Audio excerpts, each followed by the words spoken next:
Moi qui ai tout quitté en France il y a 2 ans pour partir découvrir le monde, depuis que je suis arrivé à Sydney, après 4 mois ici, je n'ai jamais vraiment bougé chercher l'aventure et... Quelles que soient les raisons que je me suis données, ce sont des excuses, mais... Heureusement, ce jour-là, j'ai décidé de partir le temps d'une journée, à même pas 100 km vers l'ouest. Une petite décision, une petite balade, qui amène un déclic. Est-ce que t'as déjà entendu parler des micro-aventures? Tu vas me dire, ah, j'ai compris l'idée. Mais laisse-moi te raconter ce qui m'est arrivé, ce qui m'arrive toujours, et ce qui est peut-être en train de t'arriver. Les micro-aventures, c'est le terme que m'a sorti ma pote finlandaise, une semaine après ce jour-là. Elle me sort un truc du genre, hey, tu sais ce qu'on fait maintenant là, c'est des micro-aventures. Je me suis dit, mais c'est quoi? J'ai fait quelques recherches et Internet m'a dit c'est un concept inventé par Alastair Humphrey. Bon, déjà d'entrée j'étais jaloux et pas d'accord, disons que cet aventurier qui lui a vécu des trucs de ouf, a popularisé l'idée. Les micro-aventures, c'est un concept qui va mettre de côté toutes tes contraintes, que moi je qualifie d'excuses. Toi, tu dis avoir vraiment envie de voyage, d'aventure, mais tu ne peux pas? Si, tu peux, et c'est simple. Ferme un peu ta gueule et casse-toi le temps d'une journée, d'un week-end. Tu n'as besoin de rien, même pas d'argent, ni même d'aller plus loin que les portes de ta ville. Pour aller à un endroit que tu n'as jamais visité, découvrir, expérimenter quelque chose de challengeant que tu n'as jamais fait auparavant. Et ça peut être tout et n'importe quoi, la plus bête des idées qui t'arrivent en tête. Pars.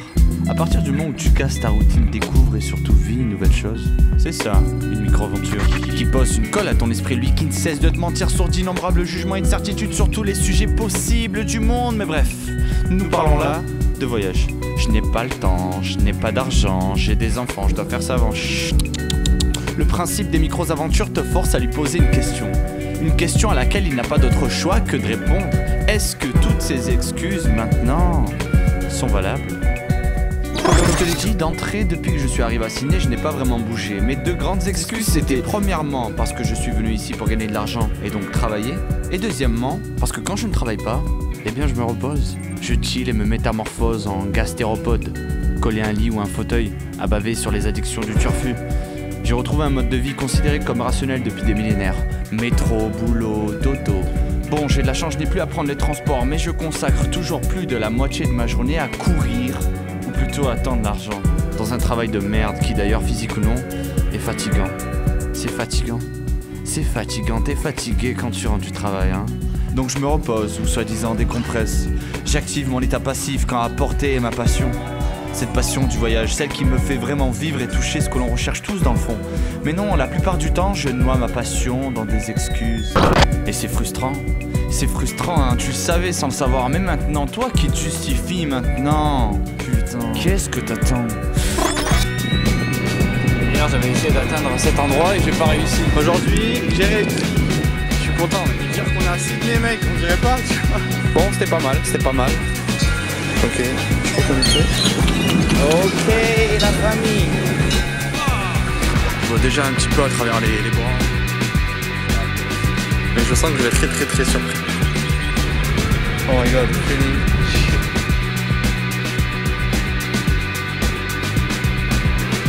Bon, c'était tout aujourd'hui. Je suis pas déçu. Les micros-aventures.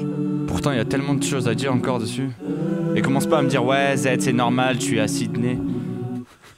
La France est l'un des plus beaux pays au monde et d'ailleurs où que tu sois il y a un trésor. T'as le droit de pas être d'accord mais prouve-toi que j'ai tort.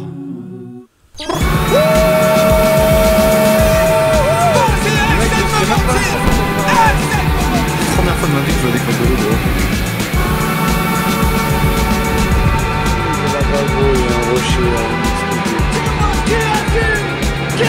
On va voir le c'est nice. Oh my god, what the fuck?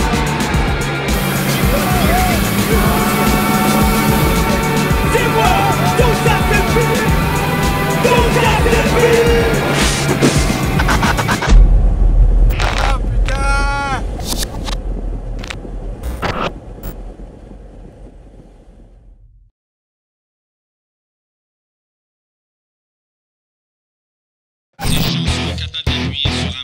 Montre-leur l'exemple.